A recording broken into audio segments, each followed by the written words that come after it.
Well, I am exhausted after that game, guys. Also, it's almost 2 in the morning. But, yeah, the Wolves, they tie it up at 1. We will also talk Cavs, Raptors, and the Knicks collapse versus the Hawks. Those games were on at the same time, but I saw the parts that mattered the most.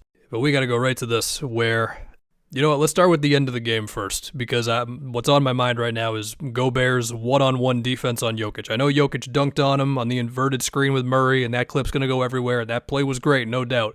But in that fourth quarter, Rudy Gobert had, I want to say, 4 amazing defensive plays on Jokic. One of them was possibly a foul. I don't know. Jokic went down when Gobert contested him from behind. Maybe it was, maybe it wasn't. I don't know. But the 3 of him guarding him 1v1 in the post, where Jokic is just backing him down and just searching for any sort of angle or create a little bit of separation to get into his hook or his turnaround, and he's missing those.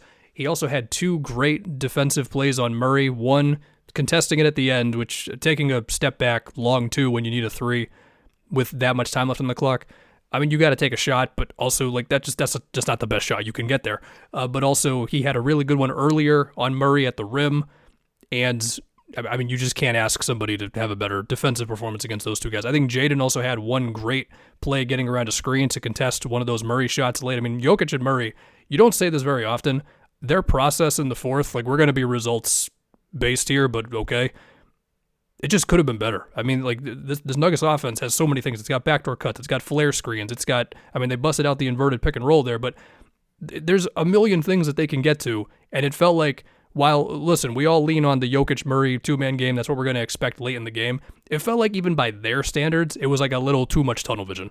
Now, maybe I'm just saying that because they lost the game and whatever. That's just where my brain went to. But it was like, man, there's like not a lot of ball movement happening, and we don't say that very often about this team. And that was one of my big questions in this series was, does the Wolves' defensive intensity just bother the Nuggets? And it certainly did in this one. I mean, those 2 were gassed. 2 points and 0 blocks for Gobert in this game, but actually watching the game, I mean, he was just so crucial down the stretch of that especially. Yes, Jokic dunked on him once. As far as the game overall, man, it looked like a potential disaster for the Wolves early on, where Ant was favoring his knee, and it was like, oh no, is this about to be a Nuggets blowout down 2-0 and the series is effectively over? And then, you know, in that second quarter, well, after the disaster first quarter of like, I don't even know how many 4-point plays and Aaron Gordon leak outs and Christian Brown wide open backdoor cuts, like what's going on? Ant, I guess his knee just got better as the game went on. And besides that, he made so many good plays where the Nuggets would put 2 to the ball on him. And I don't even know if he ended up with that many assists in the game. Yeah, he only ended up with 2 assists and 2 turnovers. But in the second quarter specifically, it was like 2 to the ball on him, simple pass to Randall, Dante corner 3. Or the simple pass to Dante becomes a Nas drive from the corner, hits Jaden under the rim, who then hits Randall, who's right there next to him, but the other side of the rim, so not technically next to him, you know what I mean.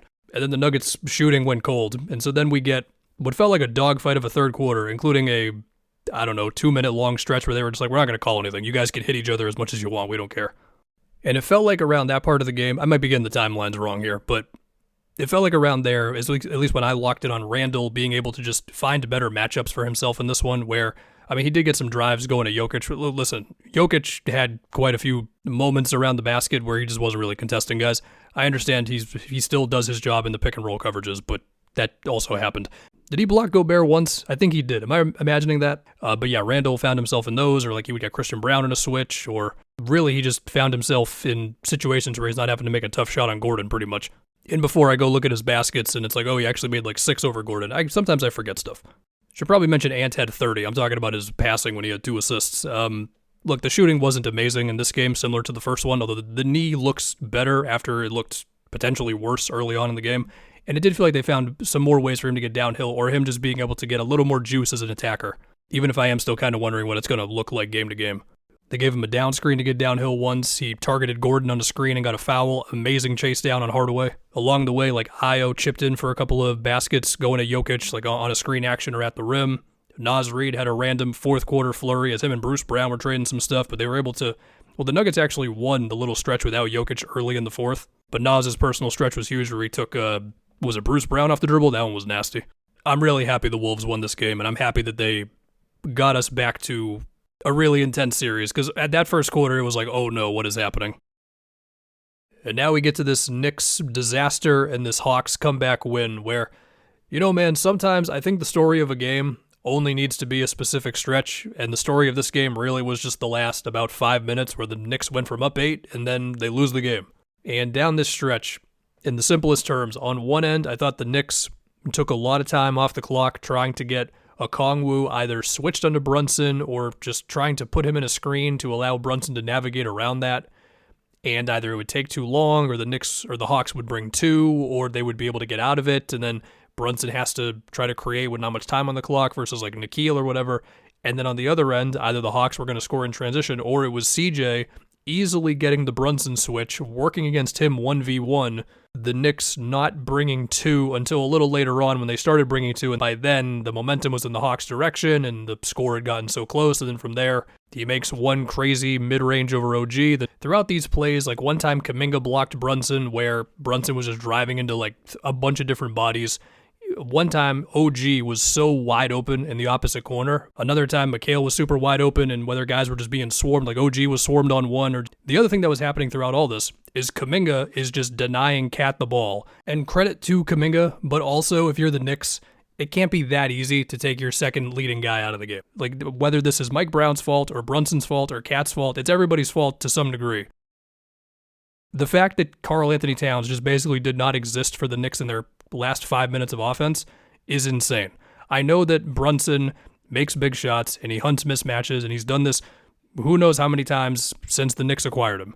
But in that game, for Cat to just be a guy looking at everything happening is crazy. I think they might have gone to like one Cat Brunson thing with like 5 minutes left to get Brunson going at Okongwu, and then they moved the matchups a little bit, and then that was it. Cat just didn't matter in the offense anymore. It kept on being Josh Hart Brunson two-man game. I know Cat didn't score on Okongwu in the post with like 6 minutes left or whatever.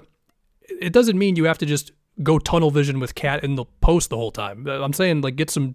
Is it crazy to suggest a Cat Brunson two-man game, even if the guy who's on Cat might be able to switch the action? Like we've been doing this for 2 years. I know Kuminga blocked Brunson on that one play, but I don't think he's a guy you avoid defensively or anything. I mean, hell, it felt like Nikola had figured out Brunson's pump fake. He stripped him twice late there. Sure, there was other stuff throughout the game, like Cat was getting putbacks, Cat was making some trail threes. We're having the chess match of putting Dyson Daniels in two-man actions because Cat's playing off of him, and sometimes I think it's a win for the Knicks, sometimes it feels like a win for the Hawks. Not that Dyson is scoring much, but later in the game, CJ was able to get some of his stuff going through that. I thought OG had some really good help defense moments as well. I mean, it was looking like 2-0 Knicks, and then it wasn't. And now the rest of the series, I guess the two questions are, well, don't lose your minds late in the game. Don't forget Cat is there, although we've been doing this for, again, a couple years now with that. And then we got to think about the Brunson getting switched into CJ. Like, do you just want to do a hedge and recover to get out of that? Do you want to give him the switch and then try to be more aggressive with your help? We'll see what they want to do there. I mean, they should have won this game. I haven't even gotten to Jalen Johnson. He did have one basket over Hart in that comeback. I mean, 17 on 6 of 12. Like, you're not terrified of Jalen Johnson after this game. You just lost the whole thing in the last 5 minutes. Okay, now we get to Raptors-Cavs, where in some senses it felt like the Raptors made progress on things, and at the same time, it feels like in the big picture it might not completely matter. Like, they still cannot slow down Harden and Mitchell, but like the things the Raptors figured out. Scottie figured out the best way for him to score in this thing or to get guys involved is just push off of makes or misses, just go immediately. Darko also gave Pirtle a little bit more time in this game to figure it out after his bad game one, but it was mostly Mamu and CMB for the majority of the thing here, and Mamu, I mean, he just makes him a more athletic team. You know, the spacing is better. He gives him more ball handling stuff. Like, he had some pushes in transition here, or like guarding on the perimeter, even if I don't think the Cavs were really feeling Mamu too much defensively, but it's at least different than Pirtle. But I mean, you know, he fouled Harden on a step back three. He got blown by on Schroeder.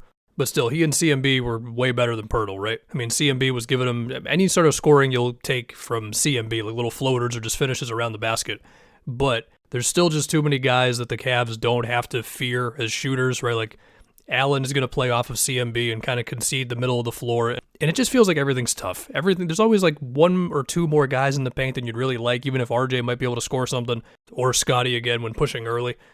But then you get Brandon Ingram, where it was just a disaster game. Like, there was a specific sequence there where it was like he missed another turnaround mid-ranger, I think this one on Strus. Somebody gets the offensive rebound, it goes back to him, and then he misses a pretty open three, and it's like, I mean, this guy's just got nothing tonight. I mean, for Mamu, RJ, Jacoby, Scottie, and CMB to all be efficient, and yet because you only take 26 threes and Ingram was so bad, you still just are kind of playing a different game offensively than Cleveland is. Also, once again, way more turnovers. And then we go to the other side where Mitchell just looks so confident right now, man. The signature gather step in the middle of the floor, the between the legs dribble he gets into to go into his pull-up three.